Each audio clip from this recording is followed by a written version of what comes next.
మేడి పండు చూడ మేలిమిగాను పొట్ట విప్పి చూడ పురుగులుండని సందంగానే గవర్నర్ గారి ప్రసంగం ఉంది. ఒక గోబెల్స్ ప్రచారం, వాస్తవాలకి విరుద్ధంగా అవాస్తవాలకి పెద్దపీట వేస్తూ భారీగా అంకెలు పెంచుకుంటూ ఎన్నికల స్పీచ్ లాగా గవర్నర్ గారి చేత చెప్పించారు. పాపం ఆయన కూడా ఈ అబద్ధాలు చెప్పలేక 4 గ్లాసులు నీళ్లు తాగే పరిస్థితి వచ్చిందంటే అర్థం చేసుకోవచ్చు. ఇవాళ ఏమి సాధించారని గొప్పలు చెప్తా ఉన్నారు. రాష్ట్రాన్ని నిర్వీర్యం చేసి అప్పులమయం చేసి తలసరి అప్పులు పెంచిన పెద్ద మనిషి సంక్షేమాన్ని సమృద్ధిగా అమలు చేయలేదు. నవరత్నాల ముసుగులో దోపిడీ చేశారు. వాటిలో లబ్ధిదారుల సంఖ్యలు తగ్గించారు. కేంద్ర ప్రాయోజిత పథకాలకు కూడా సొంత పేర్లు రంగులు వేసుకొని బుకాయిస్తూ ఉన్నారు. ఇవాళ అన్ని రంగాల్లో వైఫల్యం చెంది రాష్ట్ర ప్రభుత్వం. రంగులు పేర్ల పెచ్చ తప్పితే ఏమి ఎక్కడ చూసినా జగనన్న వైఎస్ఆర్, జగనన్న వీళ్ళ జాగీర్దార్లాగా, రాష్ట్రమంతా వీళ్ళ సొంత జాగీర్దార్లాగా పేర్లు పెచ్చ. ఇవాళ అంబేద్కర్ మహాశయుడి పేరు, ఎన్టీ రామారావు గారి పేరు కూడా తీసి ఇవాళ ఏ విధంగా సొంత పేర్లు పెట్టుకున్నారో మనం చూసాం. కనీసం త్యాగదానుల పక్షాన, ఉన్నతమైన విలువలతో కూడుకున్న రాజకీయాలు చేసిన పెద్దల పక్షాన, దేశాన్ని ఒక గౌరవప్రదమైన రాజ్యాంగం ఇచ్చిన మహనీయుడి పక్షాన కూడా న్యాయం చేయలేని ఈ దౌర్భాగ్య ప్రభుత్వానికి గుణపాఠం చెప్పాల్సిన అవసరం ఉంది. ఇవాళ వీళ్ళు చెప్పే అంకెల్లో చాలా గారడీలు ఉన్నాయి. ఒకటి ఉద్యోగ కల్పన. ఉద్యోగ కల్పన ఏం జరిగింది? వాళ్ళు మేము అడుగుతున్నాం, మీరు ఇచ్చిన లెక్కల ప్రకారమే తెలుగుదేశం హయాంలో 40,969 పరిశ్రమలు వచ్చాయి. మెగా భారీ పరిశ్రమలు 1,269 వచ్చాయి. సూక్ష్మ మరియు మధ్య తరహా పరిశ్రమలు 39,450 వచ్చాయి. ఐటీ ఎలక్ట్రానిక్స్ పెట్టుబడులు 250, మొత్తం 40,969 పరిశ్రమలు వస్తే విదేశీ పెట్టుబడులు 65,327 కోట్లు వచ్చాయి 5 సంవత్సరాల్లో. అలాగే మెగా మరియు భారీ పరిశ్రమలో 5,47,789 కోట్లు పెట్టుబడులు వచ్చాయి. సూక్ష్మ మరియు మధ్యతరగతి పరిశ్రమలు 5,03,294 పరిశ్రమలు వచ్చాయి. ఐటీ ఎలక్ట్రానిక్స్లో 1,497 కోట్లు, మొత్తం 11,17,907 కోట్లు వచ్చినాయని ప్రభుత్వ లెక్కలే చెబుతున్నాయి తెలుగుదేశం హయాంలో.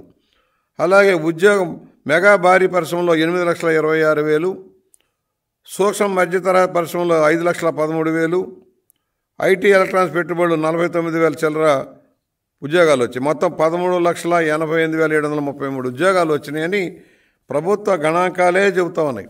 ఇవాళ మీరు ఇచ్చిందే, మేము చెప్పేది ఏమి లేదు. ఇదిగో ఏ జిల్లాలో ఎలా వచ్చినాయో, ఎన్ని ఉద్యోగాలు వచ్చినాయో చెప్పారు. మరి అదే మీ ప్రభుత్వం రకరకాల విన్యాసాలు చేసి సాధించింది ఏమిటంటే 18 MOAలు కంప్లీట్ అయినాయి మొత్తం ప్రాజెక్టులన్నీ కూడా రాష్ట్రంలో ఈ కాలంలో. అలాగే గ్రౌండెడ్ విత్ ఇన్వెస్ట్మెంట్ ఆఫ్ 5,710 కోట్లు మాత్రమే గ్రౌండ్ అయినాయి. మీరు విశాఖ సమ్మిట్ అను మరొకటనో 3,38,000 పెట్టుబడులు వస్తాయని మీరు చెప్పిన దాంట్లో వచ్చింది కేవలం 5,710 కోట్లు మాత్రమే. దాంట్లో ఎంప్లాయ్మెంట్ వచ్చింది ఎంత? 9,158. అంటే ఏ విధంగా ప్రజలను మోసం చేశారో, పెట్టుబడులు లేక, పరిశ్రమలు లేక. ఇది మేము చెప్పేది కాదు, మీది ఇన్ఫర్మేషన్ డిపార్ట్మెంట్ మీరిచ్చిన లెక్కలే ఇవి. కేవలం 9,000 ఉద్యోగాలు 4.5 సంవత్సరాలు 5 సంవత్సరాల్లో మీరు కల్పించారంటే సిగ్గుపడాలి. ఒక మెగా డిఎస్సి లేదు, 23,000 పోస్టులు ఖాళీలు ఉన్నారని చెప్పి ఇవాళ 1,750 పోస్టులు భర్తీ చేస్తామని చెబితే మరి ఈ నిరుద్యోగుల మీద ఏ విధంగా ప్రేమ చూపించిందో ఈ ప్రభుత్వం ఆలోచించాల్సిన అవసరం ఉంది. ఉద్యోగాలు లేవు, అదేమంటే వాలంటీర్ ఉద్యోగం ఇచ్చాం. ఇవాళ వాలంటీర్లను పెట్టి నీ పార్టీ పబ్లిసిటీ చేసుకుంటున్నావు. నీ మీటింగ్లు జనాన్ని రప్పించడం కోసం, ప్రజలను భయభ్రాంతులకు గురి చేయడం కోసం. మీ పెన్షన్లు రద్దు అవుతాయి, ఇళ్ల స్కీమ్ రద్దు అవుతుంది, మీకు బియ్యం రద్దు అవుతుంది, రేషన్ కార్డు రద్దు అవుతుంది, ఒక బెదిరించి నీ మీటింగులకి జనాన్ని తరలించడం కోసమే వాలంటీర్ వ్యవస్థను వాడుతూ ఉన్నావు. న్యూట్రల్గా సేవ చేయవలసిన వాళ్ళకి హానరోరియం ఇచ్చినప్పుడు ఆ హానరోరియం ప్రకారం న్యూట్రల్గా పనిచేయాలి. ఇవాళ ఓటర్ లిస్ట్ని తప్పు దారి పట్టించడం కోసం వాళ్ళని వాడుతున్నావు. ఇవాళ ఇవన్నీ గవర్నర్ గారి ప్రసంగంలో రావట్లేదు. పాపం ప్రసంగం ఆయన చెప్పేది ఏముంది, వీళ్ళు రాసి ఇచ్చింది ఆయన చదవటం, గొప్పలు చెప్పడానికి ప్రయత్నం చేశారు. ఇవాళ మేము ఒకటున్నాం, అమ్మ ఒడి పథకం బ్రహ్మాండంగా చేసామని చెబుతున్నావు. అసలు రాష్ట్రంలో ఉన్న లబ్ధిదారులు ఎంతమంది? నువ్వు ఇస్తుంది ఎంతమందికి? ఎంతమందికైనా 15,000 రూపాయల చొప్పున సాలీనా ఇస్తానన్నావు. నువ్వు అధికారంలోకి వచ్చాక ఎంతమందికి ఇచ్చావు? 2-3 బిడ్డలు ఉన్న వాళ్ళకి ఇవ్వటంలా. ఒకళ్ళకే ఇస్తే మిగతా వాళ్ళు గాలికి పోవాలా, చదువు మానేయాలా అని మేము అడుగుతా ఉన్నాం. ఇవాళ 84 లక్షల మంది విద్యార్థులు ఉన్నారు. నువ్వు ఇచ్చింది కేవలం 44 లక్షల మందికి ఇస్తున్నావు. అది 13,000కు తగ్గించావు. 44 లక్షల మందికి 13,000కు తగ్గించి మరి 6,500 కోట్లు ఎగ్గొట్టావు ఆల్రెడీ. ఇవాళ మేము అడుగుతున్నాం, మొత్తం 9,250 కోట్లు అమ్మఒడిలో కోత పెట్టావు. నిన్నేమనాలి?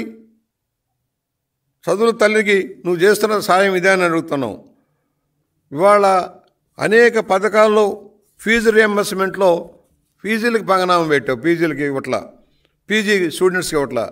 ఇంజనీరింగ్ విద్యార్థులకు 4 విడతలు ఎగవేశావు. 4 విడతలు ఇంజనీరింగ్ విద్యార్థులకు ఎగవేశావు.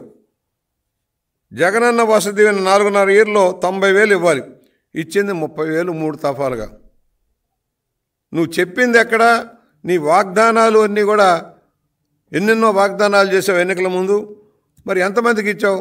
ఇవాళ వివిధ వృత్తుల వారికి 10,000 రూపాయల చొప్పున ఇస్తానన్నావు. 10,000 రూపాయల చొప్పున ఇస్తానంటే ఆటో డ్రైవర్స్కి కానీ, నాయి బ్రాహ్మణులకు కానీ, రజకులకు కానీ, టైలర్స్కి కానీ 10,000 రూపాయల చొప్పున ఇస్తానని అసలు సంఖ్య ఎంత నేను అడుగుతా ఉన్నా.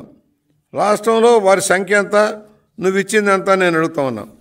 వాళ్ళ ఏదైతే ఆటో డ్రైవర్లు 13 లక్షల మందిగా చెప్పబడతా ఉన్నారు. నువ్వు దాంట్లో ఎంత 2,80,000 మందికి మాత్రమే 10,000 ఇచ్చావు. ఇవాళ